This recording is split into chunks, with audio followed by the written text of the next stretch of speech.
ceramah yang mungkin banyak sekali atau jarang sekali disebutkan oleh para dai.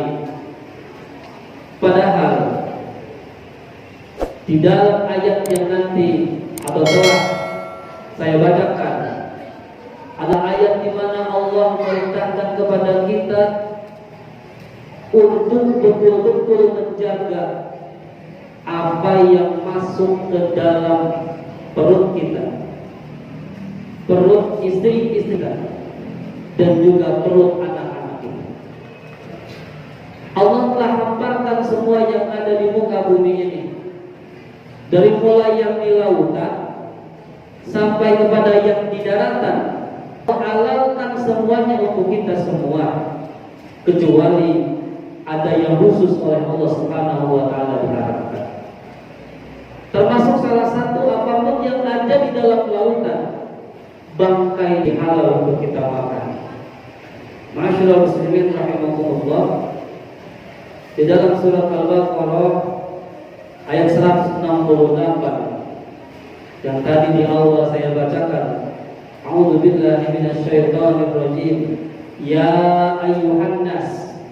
Jamaah sekalian, ketika Allah menggunakan kalimat ya ayyuhan nas, maka seruannya untuk semua manusia, tidak khusus kepada orang-orang yang beriman saja. Mau orang yang beriman, mau orang yang kafir, mau orang yang musyrik, ateis bahkan sekalipun, Allah seru di dalam ayat ini. Ya ayyuhan nas, wahai manusia. Mengapa demikian? Allah memerintahkan kepada kita, ulu mimma fil ardh, makanlah apa yang ada di bumi ini.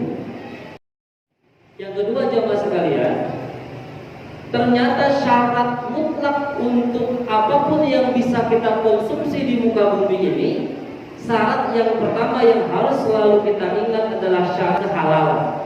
Karena ayat ini mengatakan halal, maka menjadi syarat mutlak apa yang kita boleh makan di muka bumi ini, syaratnya harus syarat halal. Masyaallah muslimin rahimakumullah. Syarat-syarat halal setidaknya ada 3 bentuk. Yang pertama, makanan dan minuman apapun yang ada di muka bumi ini halal boleh dikonsumsi untuk kita. Yang pertama memenuhi syarat halal karena zatnya.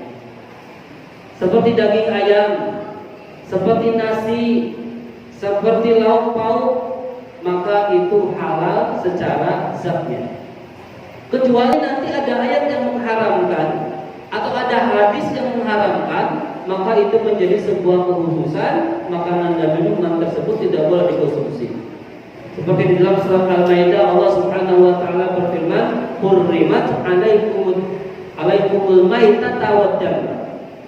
Allah telah mengharamkan kepada kalian maitata, bangkai, wad-damma, dan juga darah. Jadi khusus untuk bangkai yang nanti kemudian dirinci dan juga dijelaskan di dalam hadis, maka bangkai-bangkai tersebut yang kemudian haram untuk kita konsumsi. Jadi yang pertama adalah halal, harus memenuhi halal akibat atau sebab karena zatnya. Memang biasa dikonsumsi pisang, cukup 2 saja pisang kita makan, itu merupakan halal. Air minum halal, maka ini halal karena zatnya. Yang kedua, makanan dan minuman yang boleh kita makan di muka bumi ini, yang pertama karena halal, itu unsurnya karena unsur cara mendapatkannya. Beras halal, yang ada di toko-toko itu halal berasnya. Tapi ketika didapatkannya dengan cara mencuri, kemudian dimasak, maka beras itu menjadi haram, tidak lagi menjadi halal. Sebab apa? Kehalalannya sudah hilang karena dikotori dengan cara mendapatkan. Duit atau uang tidak ada yang haram. Maka kalau uang haram, maka kita tidak boleh memegang uang. Maka yang membuat uang itu menjadi haram adalah mendapatkannya. Berbeda kita ketika sedang bekerja, kemudian mendapatkan upah berbentuk uang, maka uang itu halal. Tapi kalau kita tidak bekerja, uang itu kita korupsi, uang itu kita hasil menipu, maka uang menjadi sesuatu yang haram, tidak lagi menjadi halal. Maka kehalalan itu berubah tergantung dari bagaimana cara mendapatkannya. Yang ketiga, syarat agar sesuatu yang di muka bumi ini boleh kita makan, syarat yang ketiga adalah karena halal diakibatkan karena cara memprosesnya. Daging ayam halal, tapi bagaimana ketika si penjual ayam itu memotong ayam tidak dengan menggunakan syariat Islam, langsung digorok tanpa melibatkan Allah di dalamnya, maka yang tadinya halal menjadi haram. Sebuah restoran menjual daging yang haram ketika dia telah memasak gulai daging babi, kemudian wajannya dipakai untuk menggoreng ayam atau gulai ayam, maka wajan yang dipakai bekas menggoreng daging babi tadi kemudian dipakai menggoreng daging ayam, maka ayam yang kedua tadi menjadi haram. Kenapa? Karena cara memprosesnya. Jadi halal yang dimaksud apapun yang di muka bumi ini setidaknya harus memenuhi 3 prasyarat tadi. Halal, thayyibah. Ternyata jemaah sekalian, bagi kita orang-orang Islam, memakan apapun yang di muka bumi ini halal saja tidak cukup. Tetapi halal merupakan syarat mutlak agar kita dapat mengkonsumsi apapun yang Allah bolehkan di muka bumi.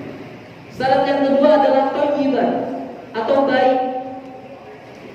Bagi orang-orang yang menderita alergi makanan laut atau seafood, maka kalau ketika dia memakan udang akan menimbulkan gatal-gatal dan merah-merah, maka bagi dia udang itu tidak baik, tetapi tetap halal. Bagi orang yang menderita darah tingginya begitu tinggi, maka ketika dia memakan daging kambing, maka darah tingginya akan semakin naik, maka daging kambing bagi dia tidak baik. Jadi unsur yang Allah halalkan kepada kita juga harus diperhatikan kebaikannya untuk kita.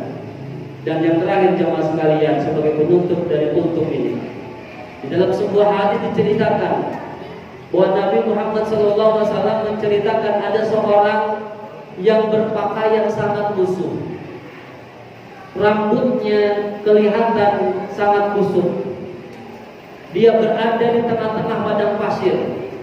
Kemudian dia mengangkatkan tangannya setinggi-tingginya kepada Allah Subhanahu wa taala. Ya Allah, kabulkanlah doaku ya Allah. Ya Allah, kabulkanlah doaku ya Allah. Tapi apa kata Nabi kita Nabi Muhammad SAW? Doa orang itu tidak akan pernah dikabulkan oleh Allah Subhanahu wa taala. Tahu kenapa kata Nabi? Dengarkan kepada para sahabat. Kata Nabi, karena apa yang dipakainya ada sesuatu yang haram. Dari pakaiannya, dari pecinya, dari bajunya, dari celana dalamnya, dia dapatkan dari sesuatu yang tidak halal. Didapatkan dengan cara korupsi, menipu, dan lain-lainnya yang tidak dibenarkan oleh syariat Islam. Kata Nabi, doa orang itu tidak akan pernah dikabul. Kenapa? Karena ada yang masuk ke dalam tubuhnya sesuatu yang haram, baik itu minumannya, makanannya. Maka jemaah sekalian, mari betul-betul kita perhatikan agar jangan sampai ada sedikit pun yang masuk ke dalam tubuh kita sesuatu yang diharamkan oleh Allah Subhanahu wa taala. Karena kata Nabi, walaupun berdoa seolah-olah doa itu akan, orang-orang seperti itu tidak akan pernah dikabulkan doanya, karena ada sesuatu yang haram masuk ke dalam perutnya, ada sesuatu yang haram yang dia pakai, baik pakaian, perhiasan, dan lain-lain. Kita jaga diri kita dan juga anak istri kita, keluarga kita dari api neraka. Insya Allah mudah-mudahan bulan Ramadan ini menjadikan kita orang-orang yang soleh sehingga kita betul-betul menjaga apa yang kita akan berikan kepada diri kita dan juga kepada keluarga kita. Nasrul minallah wa fathul karim wa basyiril mu'minin. Assalamualaikum.